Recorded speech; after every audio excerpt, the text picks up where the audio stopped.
Toda grande história deixa rastros. Alguns desapareceram, outros...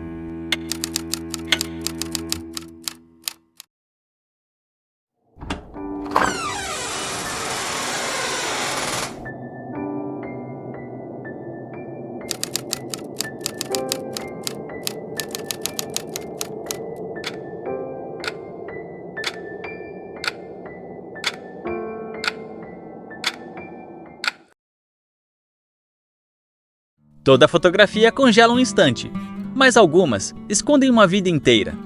Antes de existir uma marca, existia um menino. Naquele instante, ninguém via um futuro empresário, ninguém via um inventor, ninguém via uma marca, via apenas um garoto. Nenhuma infância avisa quando está prestes a terminar. Ela simplesmente termina. Quando os registros falam sobre Hans, eles contam que, ainda muito jovem, ele perdeu o pai. Pouco tempo depois, também perdeu a mãe. Todos nós aprendemos cedo ou tarde que o tempo leva pessoas. Hans aprendeu isso cedo demais. Mas alguns destinos não são definidos pelo que perderam, e sim pelo que decidiram construir depois.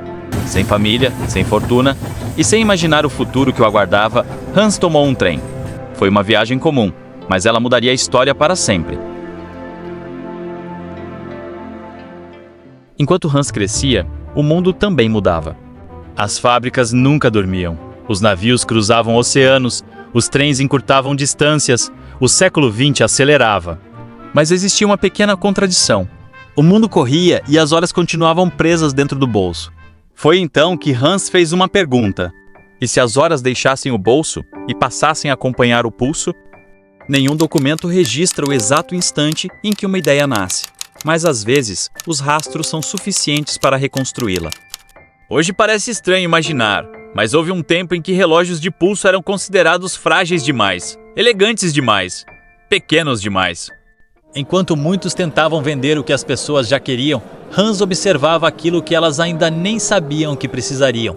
Foi aqui que Hans deixou de perguntar como fazer um relógio melhor e começou a perguntar como tornar a vida das pessoas melhor com um relógio.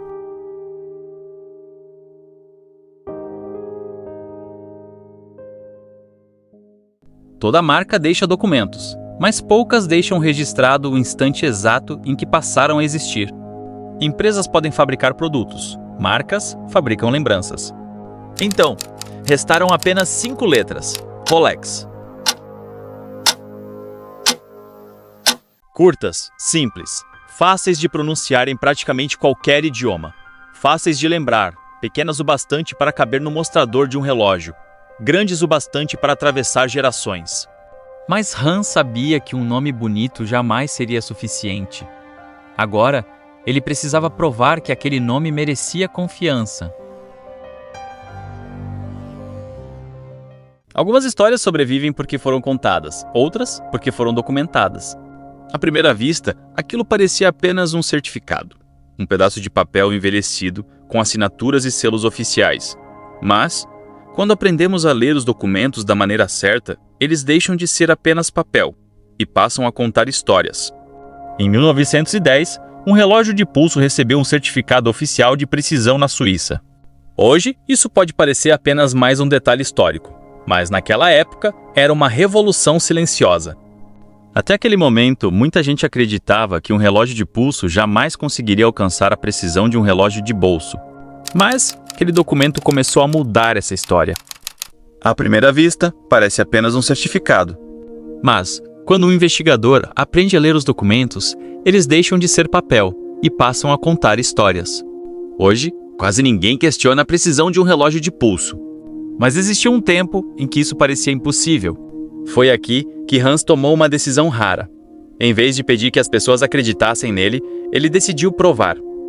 O certificado terminou, mas a confiança continuou funcionando.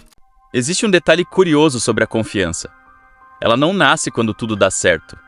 Ela nasce quando alguma coisa pode dar muito errado. Na década de 1920, a maioria das pessoas acreditava que água e relógios eram inimigos. E, na verdade, elas tinham razão. Hans percebeu uma coisa. Ninguém acreditaria em um anúncio, mas todos acreditariam em uma demonstração.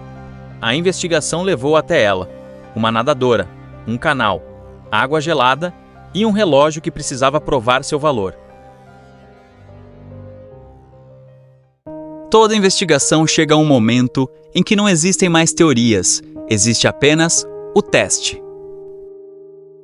Naquele instante, o relógio ainda era apenas um relógio. Alguns minutos depois, o mundo o enxergaria de outra maneira.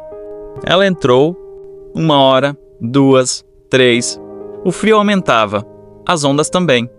Mas existia uma pergunta que continuava sem resposta. Horas depois, a travessia terminou. Mas a verdadeira pergunta ainda não havia sido respondida. Então, eles olharam para o relógio.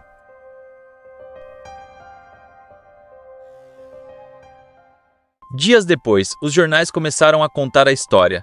Mas eles não falavam apenas de uma nadadora, falavam de um relógio. Durante muitos anos, milhões de pessoas acreditaram que a Rolex ficou famosa porque fabricava relógios de luxo. Mas os documentos contam outra história. Primeiro, ela conquistou confiança. O prestígio veio depois. Quando iniciamos esta investigação, parecia que estávamos estudando a história de um relógio, mas os documentos revelaram outra coisa. A Rolex nunca mudou a forma como medimos as horas. Ela mudou a forma como confiamos nelas. Existe uma lição escondida neste arquivo. Grandes marcas não nascem quando alguém cria um bom produto.